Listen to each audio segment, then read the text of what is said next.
Well, the axle just finally arrived for the Canon wheels. It's a 1-inch square, thick axle, able to support 700 pounds, like with rolling, that is, not just stationary. So I believe these are 12-spoke wheels. They have a metal sleeve inside of here, so that's like your bearing. I put marine grade grease on there, synthetic grease from Pennzoil. Just fits. I'm not sure. I thought that I gave him a more narrow size, but who the hell knows? Maybe I didn't. Maybe he mistook me for, I was saying, I think I said 42 inches from the center of each wheel. I think he did 42 inches from the inside. But it fit. It just fit, which is okay, because if you look, see, when that's how much room you got to put in there. Maybe a ½ inch. Quarter inch on that side, maybe an inch, well, a ½ inch on each side. So a quarter inch on that side, 3/4 of an inch on that side. It'll just fit. And you'll notice it goes up against the wheel well. The only thing is, if the Canon's in here, well, the center of the weight is not going to be directly over the axle. But I got new springs in the back here with overload springs, so probably should be okay. Should weigh about a little over 500 pounds. And you know, the El Camino holds maybe about 1,000 supposedly, so it's well within a weight cargo load. And I got new Cooper snow tires on the back. Actually, the rear has been redone with axles and stuff. It's all been redone. And I did put the new springs in there like 6 months ago. The springs are easy to change out. I was surprised about that. So if I need to put some real heavy duty springs in there, I can do it. All you got to do is jack up the wheel, disconnect the shock, then the axle falls down further, and you can just pull out the spring and you pop in a new one. Then you just start jacking up the axle, line up the shock. The shock is actually the limiting factor of how low the rear end can go, so the spring doesn't pop out. It's very simple to change the rear springs. So next step now, I got the plans for the Canon carriage. I want to start making the metal pieces. I'm going to get some 1/4 inch plate, some 3/8 plate. I'm going to use the angle grinder to make cuts where I got to make bends. Cut it through almost all the way, then like bend it. In other words, when it's, I actually verified that on YouTube. I thought of the idea. I knew it was how you would do it is from way back. Basically, say you even had to cut this. You had to bend this. If you put a whole bunch of cuts like this, and not all the way through, you can start bending it, and as you bend it, you put more cuts in it, and then you weld it up when you're done. That's how I'm going to do it with the plate steel, because you have to have, there's a 4x4 hardwood that goes in between there. You route it out so this fits inside of it, and then there's an axle strap that goes all around it right here. Then there's the boom, which is a long piece that goes back there. I got to measure that out. It should fit. It should all fit, I think. Find out. If it doesn't fit, I got to get a trailer, but I'd rather do it this way with a couple ramps. Like I could take a couple pieces of channel and maybe put some riv nuts in here, so I can put a adapter plate on there, screw it into there, and then have the channel you know, bolted to that. Maybe do it with like a wing nut or something so you can take it off. So, and then you just roll this up, it goes in the channel and it fit right in here. And I got these things to tie it down, and those things over there to tie it down. Wouldn't want to drive it down the freeway, that's for sure, on a turnpike. But we'll see, we'll see. One step at a time now. It's a matter of making the steel. So I'm going to be, I got my plans out. I'm going to start figuring out what the order is going to be. I was waiting on this axle. This guy does make good stuff, but he takes a long time. I don't know if he's backed up or what. I heard he's got a problem with flooding or something. It's a guy up in Ohio. I was getting nervous though, because he wasn't communicating with me. You know, I was like thinking, you know, he didn't tell me like, in other words, the wheels are very good. They're made quality. You know, he's been doing it for decades. but I didn't get a tracking number. All of a sudden, boom, here's the wheels. And then I was like, I asked him, where's the axle? Because it didn't show up, you know, the next few days. No response, and I just got the axle today. So I truck bed lined the axle, and I just, you know, stuck the wheels on to see if it would fit back here. For a second I thought it wasn't going to work, but it will work. Would have to go in there.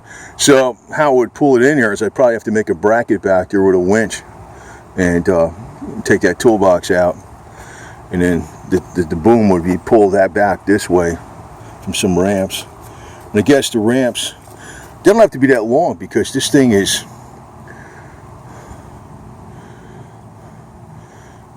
not that big. And you know what else I can do?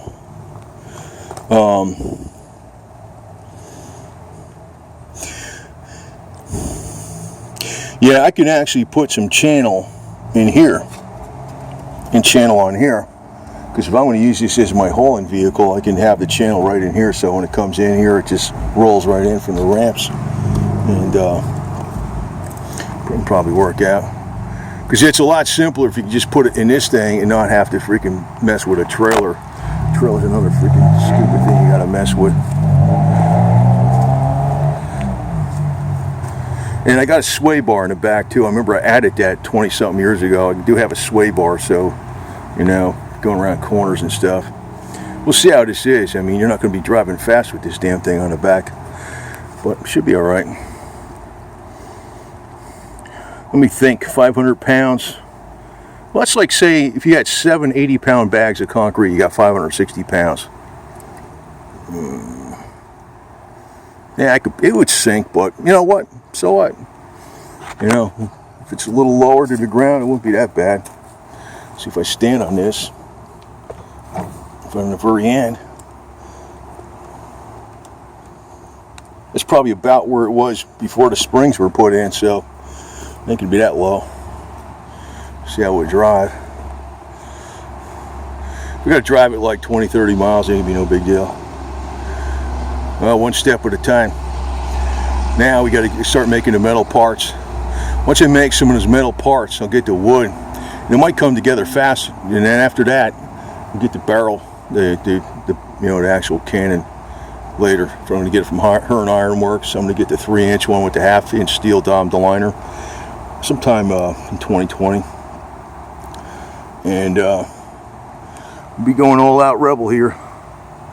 And I heard with the 3-inch barrel, you could fire a 1/2 pound of black powder, or you can even get away with 1/3 of a pound, which I don't think there's much difference in the noise. So you get 3 shots out of a pound versus 2 shots, so that's, you know, if you're, I mean, that's a pretty big difference. If you take 2 pounds of powder, you get 6 shots versus 4, right? I might do it like that. That's one advantage of having the liner, because I think the original ones are about 4 1/4 inches, the barrel on the inside, but these are not bronze. They're going to be a steel barrel with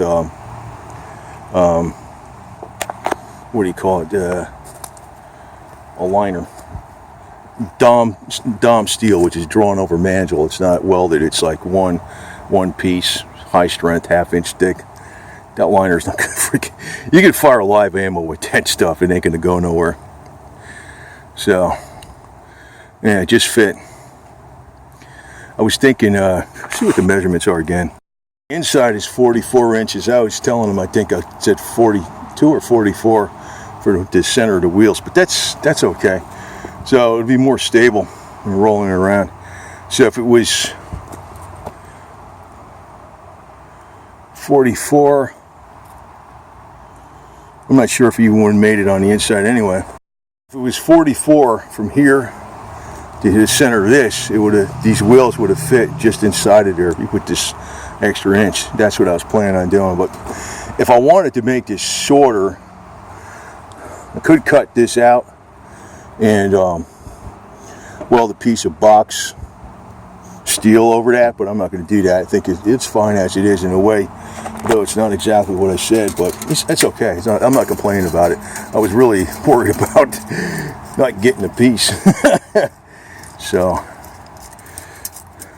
and this will work out too. You see what kind of length of the boom would be.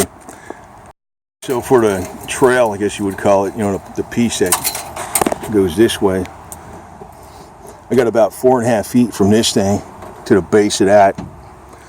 That should be enough, because I think the whole piece is under, it's definitely under 6 feet. It comes out to about here, right about here. There's a notch you put in it, and so it rests on top of the, you know, the axle housing, which is the 4x4. And like you said, you route out the axle housing, so this fits in there. I got a router. I ain't used it. I gotta figure out how to use it, but I'll figure that out. And double check. Yeah, this should just fit in this damn thing. That'd be pretty cool, because I just take out the tool blocks, leave the flag in there like this with the cannon. You know, with the freaking Dixie horn and all that other shit.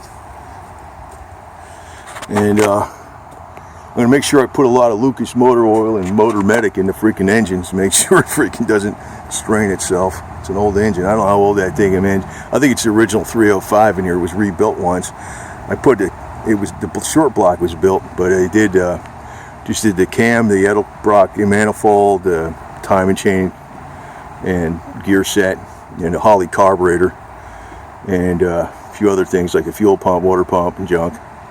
The clutch, flywheel, and I said the springs. You know,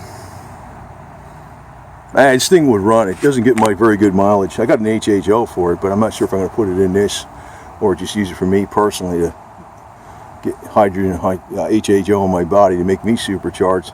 Might get another kit. I'm going to continue to keep making videos even though I'm demonetized. You'll see it in every single video. Synergy 7 versus Corp Tube. That'll be the new trademark. So, they don't like this symbol. Corporations hate that symbol. It's about individualism. They don't understand. Well, they do understand. They understand. They're playing everything against us. And again, we got our Confederate flag out here. It's Army, North Virginia. There's a federal camp down there. See them? Way down there. See them? That's a federal camp. There's a rebel camp back here. You got the Cherokee Braves up there. See them? Love that flag, man. That thing's been up there a while. The battle flag's been up there behind it. Sons of Confederate veterans. Corporations can hate us all they want. I don't give a damn. But I feel strong like 3 bulls, so it's their problem. Blows. Get a little wind out there. That's been up there almost a year now. Put that 40-foot pole up there myself Sunday night after I came back from working at the CPA farm. Worked on it till like 3 o'clock in the morning. Did that myself.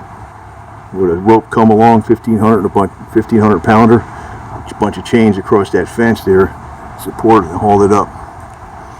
Got 2 lights, two spotlights on it, one in each direction. So you see it. So here we are, Hazard County, Agaco Gasoline, getting ready for the rebel cause. Over and out.